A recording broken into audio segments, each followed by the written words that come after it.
In this video we learn about distributed database।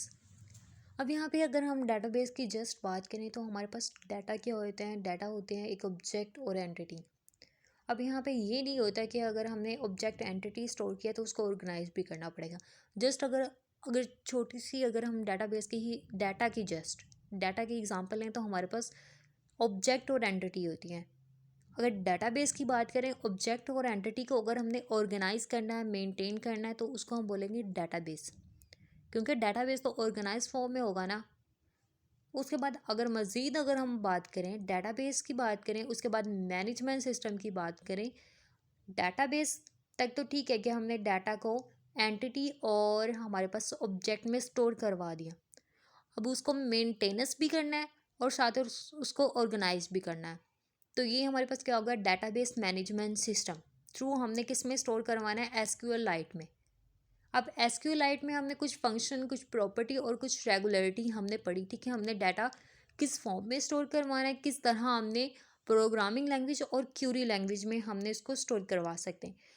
Then अगर हम बात करें कि डाटाबेस हमने स्टोर भी करवा लिया एसक्यूएल लाइट में प्रोग्रामिंग सॉफ्टवेयर में, देन हमने उसको मैनेज भी कर लिया। अब मैनेज करने के बहुत से तरीके थे, जैसे हमने बात की फ्रैगमेंटेशन है और रेप्लिकेशन है डाटा की।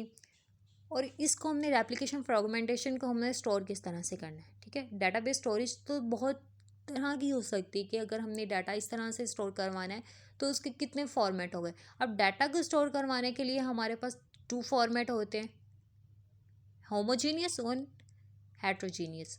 अब हमारे पास होमोजीनियस और हेट्रोजीनियस की कुछ डिटेल हम नेक्स्ट वीडियो में बात करेंगे। देन अगर हम यहाँ इस वीडियो पे इसी टॉपिक पे दोबारा आए, अगर हमने डाटाबेस मैनेजमेंट सिस्टम कंप्लीट कर लिए, उसके रेगुलरिटी उसके रूल्स हमने फॉलो कर लिए, डाटाबेस तो बन चुकी है हमारी। उसके बाद डाटाबेस को बनाते हुए हमने उसी डाटा को डिस्ट्रीब्यूट किस तरह से करना है। डिस्ट्रीब्यूट का मतलब होता है कि बाय चंक्स, बाय पार्ट्स और बाय डिवीजन। किसकी अगर हम बात करें बाय पार्ट्स, यहाँ पे हमारे पास बात हो रही है डाटाबेस की। और डाटाबेस को हमने किस तरह से बाय पार्ट्स करना है, यहाँ पे कुछ रूल्स हम बात करेंगे। A distributed database is basically a type of database which consist of multiple database. अब मल्टीपल डाटाबेस हमारे पास मौजूद हैं। अब अगर आपको मुश्किल ना हो तो हम यहाँ पे डाटा ही बात कर सकते हैं, मल्टीपल डाटा, ठीक है। अब अगर हमने डिस्ट्रीब्यूटेड फॉर्म में बात करें, बहुत ही अनलिमिटेड डाटा हो, तो हम यहाँ पे बात कर सकते हैं कि हमारे पास अनलिमिटेड और मल्टीपल डाटाबेस हैं हमारे पास, ठीक है। हमारे पास multiple database that are connected with each other and are spread across different physical location। अब फिजिकल और लॉजिकल लोकेशन की हमने पहले भी कंसेप्ट ले चुके हैं।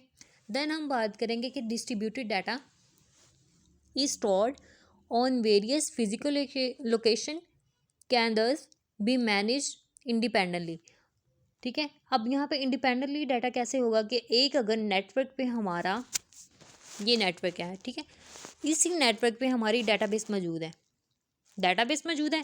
देन हमने कुछ क्लाइंट्स बना दिए। अब क्लाइंट्स हमारे पास क्या मौजूद है, ये भी हमारे पास डाटाबेस है, ये भी हमारे पास डाटाबेस है, देन ये भी, ठीक है। और यहाँ पे हमारे पास एक मेन हॉल जिसको बोलते हैं हमारे पास डाटाबेस है, और ये कुछ हमारे पास उसके चंक्स हैं।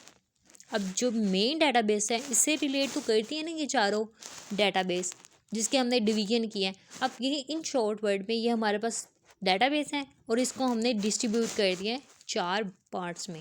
तो हमारे पास क्या होगी, डाटाबेस डिवाइड होगी, डिस्ट्रीब्यूटेड डाटाबेस।